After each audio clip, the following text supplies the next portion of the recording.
my friends. It's Andy coming to you live from Orange County with my lovely wife. Hey. Hedia. Happy Valentine's Day. We have had a crazy What day. a day. Oh my gosh. I'm going to get right into the devotional. What I want to tell you though first, and I have to tell you this because actually we're having good luck with this, and that is I want you to go to livingfearlessdevotional.com, livingfearlessdevotional.com. If it doesn't work without the W's, put the W's in, but it should work. That is going to lead you to Apple Podcast. When you get there, subscribe and then give us a 5 rating. I'm just going to tell you right now, give us a 5-star rating. If you give us a 4, if you want to give us don't do anything, but give us a 5 rating. That would be fantastic. And it's going to look like this. You're going to see Living the Fearless Devotional. You're going to see my name only. I know I'm not being rude to Hedia. It only allows you to put one name because they won't let you to put 2 names. I tried. Okay. I'm just telling you. I'll buy it. And then you hit subscribe and then see these stars over. Oh, you can't see my pointer, but there's stars over there that you need to hit. All right. Awesome. And the URL that I had up there. All right. I'm going to go right to the devotional because we have a lot to talk about, I think. I think. All right. So you're ready. I'm ready. We have so much. I actually need to get through this because I feel that I'm very emotional today. March 14th, Valentine's Day. Happy Valentine's, everybody. All you lovers and all you singles. I saw people at the park with their dogs today. Aww. Single people and that's great. Yes. I sent a message to my oldest daughter telling her I love her. She's my first love. And so I sent her Valentine's wish today too. The Discipline of Hearing by Oswald Chambers. The devotional, as usual, that we're reading from is my utmost for his highest. And Oswald Chambers is the author. He references Matthew 10:27. Whatever I tell you in the dark, speak in the light, and what you hear in the ear, preach on the housetops. I finally read that correctly. And for whatever reason, I was not reading that correctly. But again, whatever I tell you in the dark, speak in the light, and whatever you hear in the ear, preach on the housetops. Sometimes God puts us through the experience and discipline of darkness to teach us to hear and obey him. Songbirds are taught to sing in the dark, and God puts us into the shadow of his hand until we learn to hear him. Whatever I tell you in the dark, pay attention when God puts you into darkness, and keep your mouth closed while you are there. Are you in the dark right now in your circumstances or in your life with God? If so, then remain quiet. If you open your mouth in the dark, you will speak while in the wrong mood. Darkness is the time to listen. Don't talk to other people about it. Don't read books to find out the reason for the darkness. Just listen and obey. If you talk to other people, you cannot hear what God is saying. When you are in the dark, listen, and God will give you a very precious message for someone else once you are back in the light. After every time of darkness, we should experience a mixture of delight and humiliation. If there is only delight, I question whether we have really heard God at all. We should experience delight for having heard God speak, but mostly humiliation for having taken so long to hear him. Then we will exclaim, how slow have I been to listen and understand what God has been telling me? And yet God has been saying it for days and even weeks. And I'm going to add this for even years and decades. But once and I added those last 2, but once you hear him, he gives you the gift of humiliation, which brings a softness of heart, a gift that will always cause you to listen to God now. Oh, what a day for this devotional. Yes. And I mean, there's been a lot of similar themes throughout the weeks that we've been reading this devotional. Yeah. But for whatever reason, this one and the message, the totality of what was written there just brought me to a place today. And do you want to speak first? No, you want me? You go. It's your show. Oh my gosh. Go you minute. Thank you. But today we obviously had church, and Hetty and I love our church. Have we said that? Have we said that we love Pastor Jack? Have we said that we love Calvary Chapel, Chino Hills, the church that was open in May when everybody else was closed? The one who talks about politics when everybody won't talk about politics. The one who talks about abortion. Well, nobody else will talk about abortion. So one day we get to walk around and not wear masks. Yes, with 3,000 other of our friends, maybe 5,000. Who knows how many are there? And that was a great thing. And then the reality hit Hedia that Jack was not going to be speaking speaking today. We had a guest speaker, and she's going, oh, oy vey. If she was Jewish, she would say, oy vey. My Meshuggah over here. And, but I enjoyed the message, and Hediam, fell asleep. But, which is not appropriate when you're in the first row. It was real touch and go there for a little while. But that's okay. That's not what I'm going to talk about. But I mean, you can have this conflict, but I loved it. I loved Eric Metastas, I think is his name, a great author of some books. He's been New York #1 bestseller. And has been very influential to even presidents and so forth and so on. I enjoyed it. But again, we love Pastor Jack. I don't know what to say. And when he's not speaking, we often are a little bit down. All right, now let me get to my point. So after that, we meet your friend Jim, yes, who was very instrumental in your career and in your walk with Jesus Christ. Absolutely. Both. Then, and I'll let you talk more about that, but listening to the love between the two of them and how her and I would never have met if not for Jim. Yes. We never would have met if not for Bruce Lynn, who was a police officer with the city of Anaheim. There are two people who spoke to us, and that's where I get to the part about the discipline of listening, that spoke to us and may not have had the discipline of listening, but I heard him. I heard Bruce. You heard Jim. Yes. And it sent us on our path to eventually meet. Yes. Then later on in the day, we meet Glenn. We meet Glenn, a former convict. Is that okay to say? Yeah, drug dealer. Dealer, convict. Almost 2 decades in prison. And sometimes violent man. Yes. Right? That's okay to say too? Yes. Okay. He's written about it. Okay, good. He's out of prison. And we go to him where he is evangelizing and telling people the wrongs of abortion and just preaching. Yes. At Laguna Beach. Street preaching in Laguna Beach.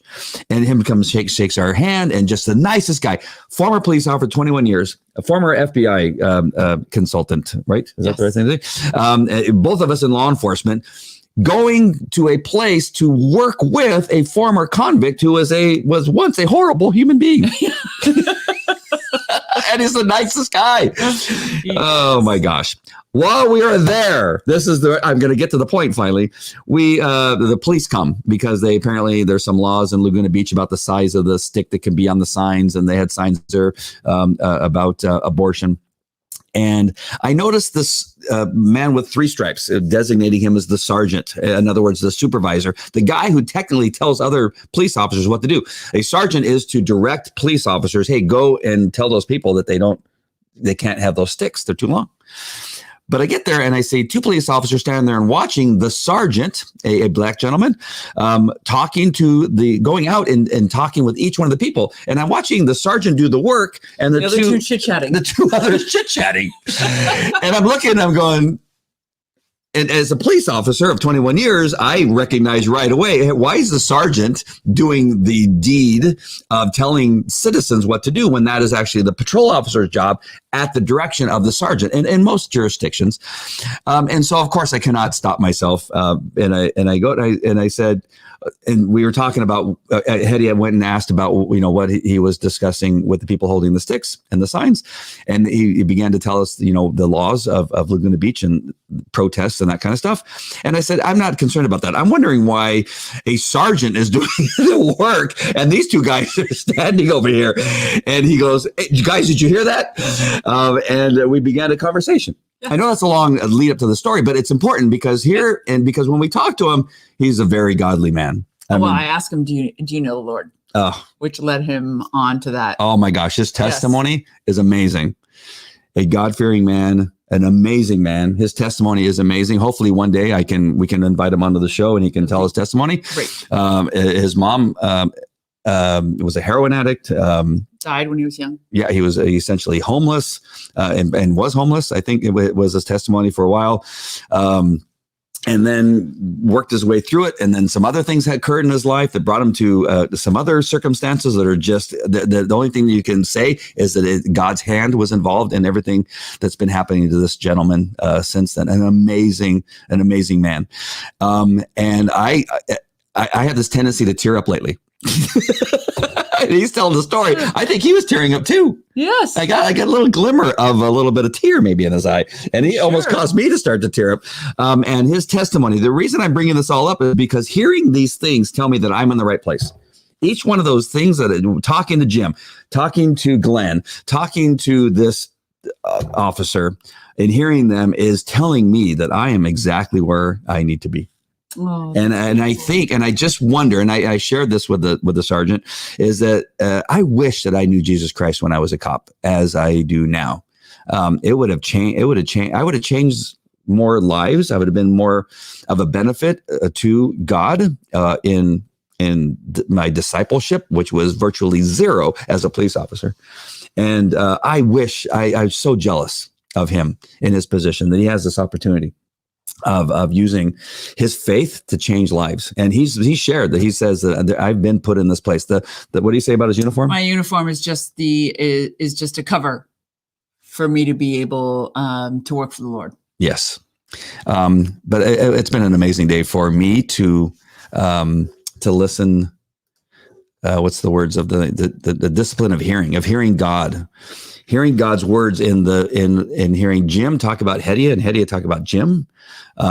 Glenn, he was on the microphone talking about the evils of abortion and praising the Lord and talking about the gospel, and then listening to the sergeant.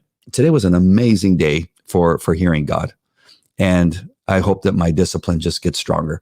And every one of those people, and you too, in the words that you used for each one of them, and what they've done for you in your walk, and why you're here, why we're here together, has just been amazing. And so I'm going to admit to you, before we came on, I had to walk away because it was not easy to start this show, because it's very moving and emotional to feel God's presence. So, and feeling your presence. Oh. You look so beautiful. That's so beautiful. Happy Valentine's Day. And I hope that all connected and made sense. I know that I didn't speak about any of the passages or anything like that, but I just want to tell you that I heard things today that I never would have heard in the past. And none of it would have ever made a dent in this flesh. It would have just bounced off like my bulletproof vest. It just would have hit me and just went off into the. I heard it all day today. I heard God's voice all day today. Isn't that amazing? It was incredible. I'm getting it all choked up again. Would you start talking? So, wow, that's a hard act to follow, my love. But yeah, I guess that I think I wanted to focus on how important it is to not speak in the dark, for you can make the mistake of speaking in the wrong mood. That's something I've had to learn, because I find very often that when God is silent and I'm in a dark place where I feel it's a time when there's a change coming, and he's quiet because he's just not ready to tell me the next step, I start to grasp at people and things. So I start to call my friends, hey, I'm dealing with blah, blah, blah. I start to listen to like 100 sermons in a day. God, speak to me, speak to me, speak to me. And I start to get anxious. And that is not helpful. It's really important, because he always clarifies it eventually. So I need to be still in those times and be reminded that it's very important to just be quiet and be still and wait for God to speak. And because once he does, you'll go from darkness to light, and I will have at least a portion of what the darkness was about be resolved. Right. So, and that's where it says, don't talk to other people about it. Don't read books to find out the reasons for the darkness. Just listen and obey. Yes. If you talk to other people, you cannot hear what God is saying. Exactly. When you are in the dark, listen, and God will give you a very precious message for someone else once you are back in the light. And that's what struck me. That's what I was going to say next. Give you a very precious message for someone else. Yes. That was the part about the sergeant today. Right? Yeah. That it's not, and there's another constant theme of the Bible and of Oswald trying to point out to us that it's not about us. It's about God empowering us to go out and preach the gospel and to bring others to Christ. So our journey, we always have to remember, is about helping and saving others as well. So it's not just about us. It's about what our role is in service to the Lord. That is a hard step. That's going to be a hard step for me. You did hand out a pamphlet to somebody today. I did. Yeah. I did. He was transgender. Oh, really? Which I did not know. What? I walked up. Yes. Wow. Yes. How'd that go? It went very well. I smiled. He smiled. I was like, do you know the Lord? And he's like, yes, I do. And I was like, oh, great. Well, I want to give you this love letter. And I handed it to him. He's like, thank you. And I was like, you're absolutely welcome. Wow. That was it. Wow. Yeah. Imagine that. I don't know why. I mean, as a police officer, I could go up to a door and kick it down and run in and point my gun at people and tell them to get on the ground and cuss at them. Jesus. Get on the ground, MFer. Get your hands behind your back. Where's the drugs? Where are the guns? No, like boom. Get on the ground. I did that often, all the time, because I was in K9 for years, and I also was on the SWAT team, and we did it all the time, pointing, get on the ground. Ah! But do you know?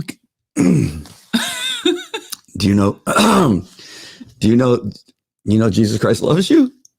It's like my heart starts pounding.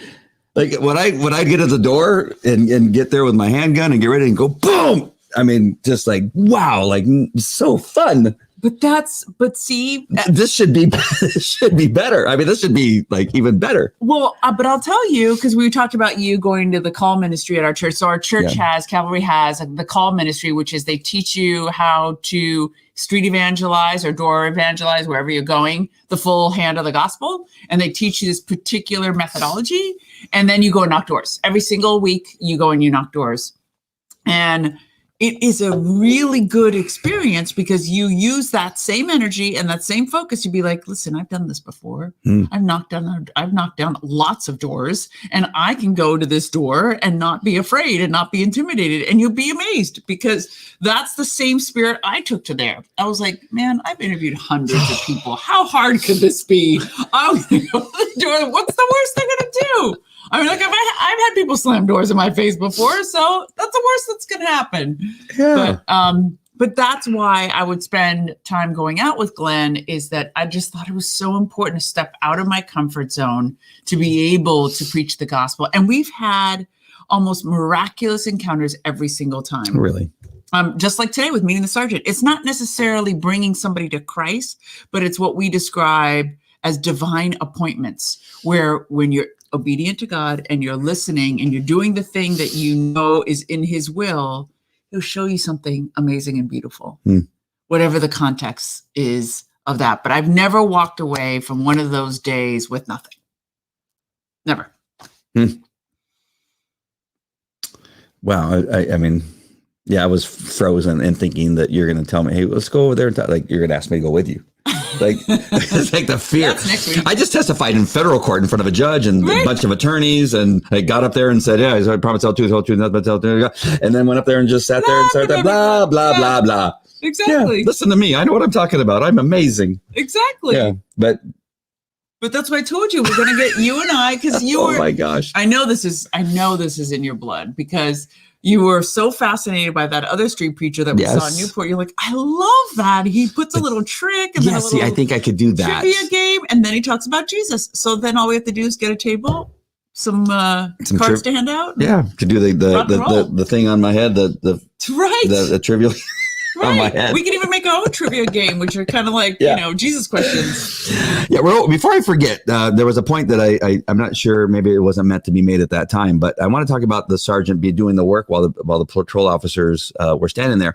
And one of the things that, as he was talking, I got it. I got why he is so respected by his men that he leads. And it reminded me of Jesus washing somebody's feet. Servant leader. That he went out there, he goes, you know what? I'm going to show them that I'm not above doing the grunt work. And I'm not talking about digging ditches. I'm not talking about anything, but doing something that most sergeants would say, hey, tell them that they need to have shorter sticks or take those sticks off of their signs. And he would have sat back or sat in his car. Some of the sergeants I work for, not all of them, but most of the sergeants I work for would have just, got me on the radio and said, hey, go over there and tell those people what to do. He never would have got out of his car. I'm going to be over here at Starbucks while you go over there and do that thing. But what I loved about seeing the sergeant, I want to say his name so bad, I just don't have permission to use his name yet, and being law enforcement and what's going on with law enforcement, I don't want to hurt what he's got going on. But that was powerful. Just those little things. Absolutely. If I worked for him, I would say I would die for him too. I mean, I would follow where do you want to do? Hey, Sarge, what do you want me to do? I'm going to do it. I've seen your heart. I've seen that you are not above putting yourself in a position that shows that you are just like us. Such leadership. The leadership to do that is amazing. And so I just want to point that out, that's what caught my eye. Remember at the beginning, the reason I was watching it was like, I was seeing the man with stripes doing the work of the two guys that were sitting there chit-chatting.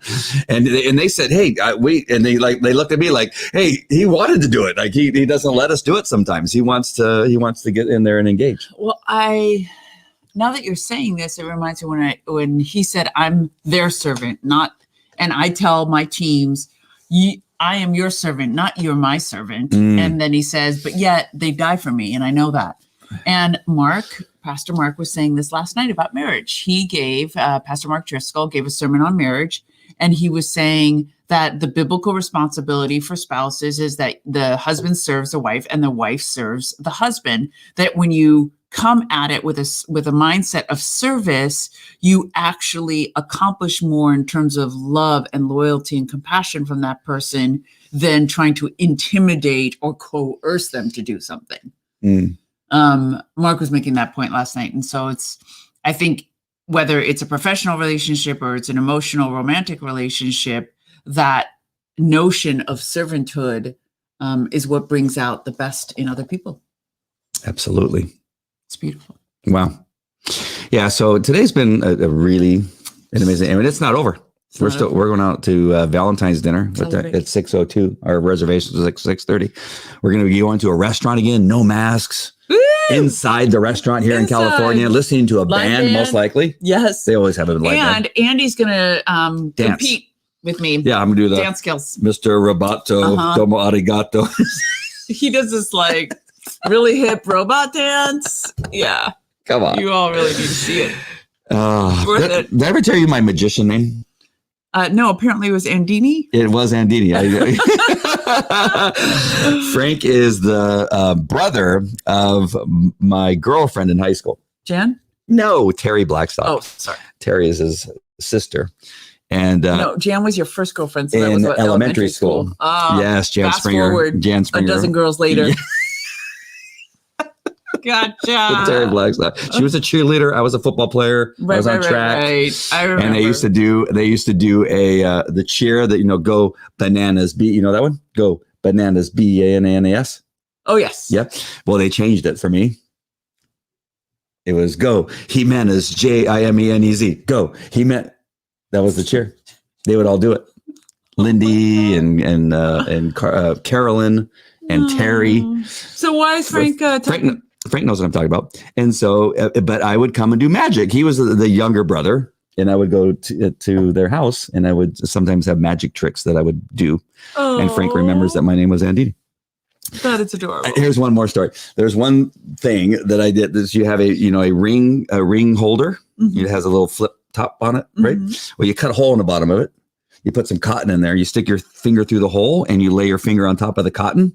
And then you put some blood on the back end of it. So it looks like when you open up, it looks like there's like a finger in there. A fake finger? But no, it's a real finger. Oh, it's my finger inside the thing. So one day, I don't know if Frank remembers this. You were very good. Thank you. See, I was good. So one day I was a horrible boyfriend. Can you imagine that? I can't. I really can't. How is that possible? I go knock on the door. I go knock on the door like really hard, like I'm panicking. And then Terry comes to the door and I go, oh, my finger. I cut my finger. I put it in this box. And can you? And she's like, shut up. I go, no, I cut my finger, and I put it in this box. We need to go and have it sewn on. And I lifted up the thing, and she passed out right at the front door. I go, it's just a joke. It's a joke. Oh my God. It was so horrible. I don't know if Frank remembers that, but yeah, I used to do all kinds of shenanigans like that. Not surprised. Yeah. Really, I'm not. So this story, this devotional took a whole wrong turn. Thanks a lot, Frank. That's your fault, Frank. Frank was a good dude. I always liked Frank a lot. I'm sorry I lost him in the breakup. Oh, those things happen. Isn't that sad? I know. All the people you lose. I know. Hey, Carol, nice to see you. Oh my gosh. Yeah, I know. I really did that. I'll never forget it. It was oh yeah, Nestberry Farm. I used to work at Nestberry Farm Magic Shop. Oh my gosh, Frank, you know a lot about my history. You're welcome. I got so many stories. So many stories. She was the one I used to not look at her in the eyes. I'd look over her shoulder. And used to drive her crazy. Why would you do that? Just to drive her crazy. Oh. All right. So anyway, I'm a much better person. Do you see what God has done? God has miraculously changed me from a horrible human being. But very funny. I laughed at my jokes just as hard as I laugh at my jokes now. That hasn't changed. Okay. God hasn't taken that away from me. Isn't that nice that he leaves us with some stuff that we can relate to? Because otherwise, if we totally changed too much, you'd be like, oh my God, I'm so freaked out by this person. I don't know who this person is. There's got to be some of us left. So what, I don't know if you talked about anything about what was the big takeaway from you today? I mean, you're going to miss your friend Jim, who's moving to Texas, but was there something in the context of what we've been talking about? I mean, honestly, it's exactly what you said, is that I am exactly where I should be. Like just the whole experience with Jim, I've known him 15 plus years, and the Lord did not, I told you, he's one of the finest men I've ever known. Next to my father, he's absolutely the only other role model I could ever point to. But the Lord did not remove him from my life until you arrived. I think if he would have left like a year ago, I would have been devastated. And my whole experience with Glenn, like he helped me, he continues to help me so much in my walk that like, it's just, we were exactly, remember we thought that the event with Glenn was yesterday, but it wasn't, it was today. And Glenn texted me, he's like, can you guys come tomorrow? That I wouldn't have known or thought of if I still thought it was yesterday. But you know what I mean? It's exactly like you said. It was like the Lord wanted this to go a particular way. Yep. And when we met the sergeant, that's the sign that this was exactly the way it was supposed to. Because sometimes you go somewhere and you're like, why was I just here? You know what I mean? I remember we stopped for coffee and it caused us not to almost be there. And we thought about turning around. Exactly. And we thought we better go. But they were also delayed. It's just the craziest stuff. It really was. It was crazy. It is so good. God is good. So the discipline of hearing, right? Am I on the right thing? The discipline of hearing. Discipline of hearing.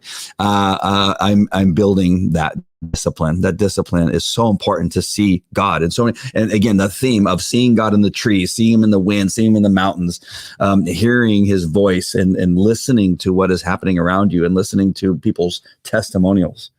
And sometimes they may not even be thinking they're giving a testimony, but it is because of the circumstances that have brought them to a place where they are blessing people. Absolutely. Oh, I just sounded really smart there for a second. You always do.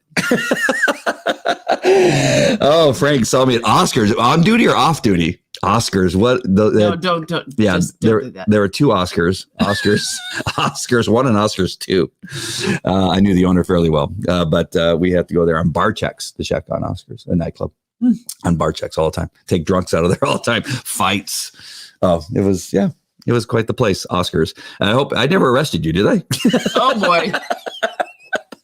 I did the rest of it. Oh my gosh. Good times, good memories. Some of my old friends that are on here, Frank and Carol, all from the good old days. Carol probably knows about Oscars too, come to think of it. Hey, Priscilla, nice to see you. Hi, Priscilla. She wants a video of you dancing, the robot. Oh. I promise you, Priscilla, to bring you back video footage if he does the robot. I'm not good there. I got other moves. I do the robot just because it's funny. I'm just trying to be funny. Oh my gosh. On duty. Okay, good. I was very professional when I was on duty. Yes.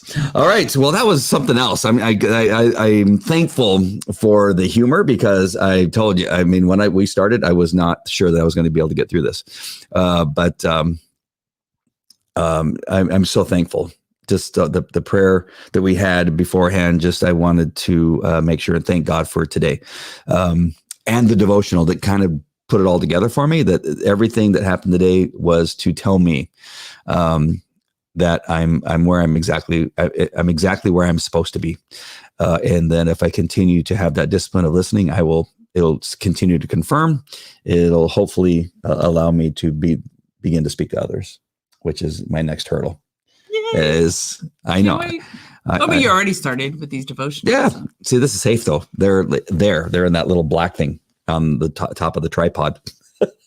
They're not standing in front of me. Oh, so much fun. You're going to love the thrill. I guarantee you. Really? You're just, the beginning, you're a little bit nervous, but you're going to love the thrill because we're like two peas in a pod. We're very similar. And you like a challenge and you like the unexpected and you like the thrill. And so the thrill of not knowing what you're going to get is amazing. And just especially like one time me and Glenn were out in Laguna. We were just about to leave and it was kind of uneventful. Like people were nice and we were just kind of, we're like, okay. And then this one guy comes walking by himself and his face was so sad.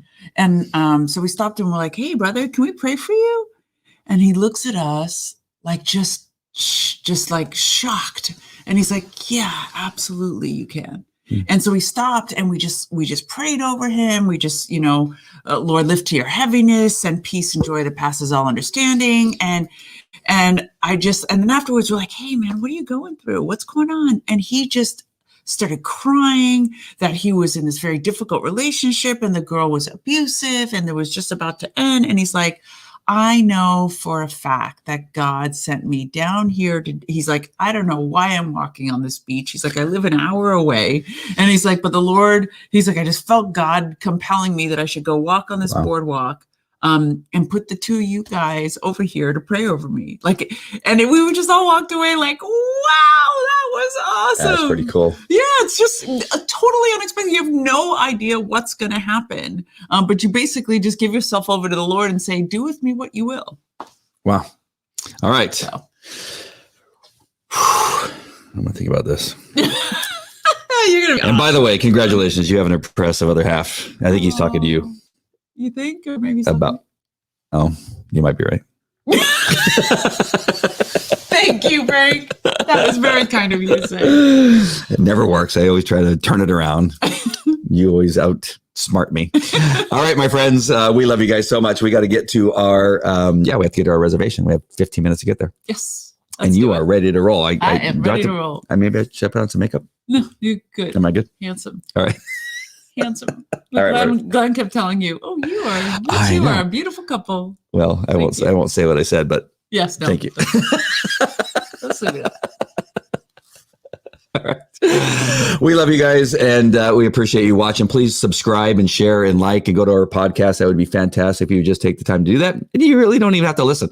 Just subscribe and then 5 stars. Yeah, get the 5 stars and then delete it. Thank you. But that would be great if you could do that. We appreciate it so much. All right. And God bless you. Have a beautiful night. All right. Take care. Happy Valentine's Day.